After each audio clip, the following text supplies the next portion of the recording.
उभ्या असलेल्या जेसीबीला टिप्परची धडक, 4 जखमी. सय्यद शहजाद रज्जा खान, मुदस्सीर हुसेन यांच्या अथक प्रयत्नानंतर वाचले रवीचे प्राण.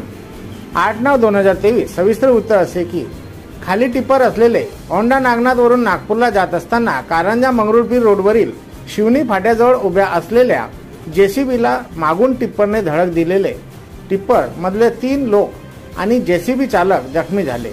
अपघात दिसताच समाजसेवक माजी नगरसेवक मुजाहिद भाई व समाजसेवक सलीम भाई तेली यांनी तात्काळ अपघाताची माहिती श्री गुरु मंदिर रुग्णवाहिकेचे रुग्णसेवक रमेश देशमुख यांना दिली. तात्काळ श्री गुरु मंदिर रुग्णवाहिका ही घटनास्थळी दाखल झाली. अपघात एवढा भयानक होता की टिप्पर चालक टिप्परमध्ये अडकून पडलेला होता. अशातच मंगरुळ कारंजासाठी निघालेले सय्यद शहजाद रज्जा खान, मुदस्सीर हुसेन यांनी अडकलेल्या चालकाला काढण्यासाठी प्रयत्न केले व आता या प्रयत्नानंतर त्यांनी चालकाला सुखरूप बाहेर काढले. त्यावेळी मंगरुळपीरचे ठाणेदार शेळके साहेब व त्यांची पूर्ण टीम मोलाचा प्रयत्न केला.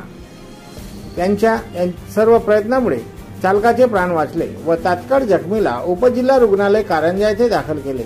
येथील वैद्यकीय अधिकारी डॉक्टर महेश राठोड सर यांनी त्यांच्यावर प्रथम उपचार करून पुढील उपचारासाठी अमरावती येथे पाठविण्यात आले. रवी वाघमारे वय 30, अच्युत कांबळे वय 36, आनंद लवटे वय 37, राहणार रुई, तालुका अहमदपूर, जिल्हा लातूर.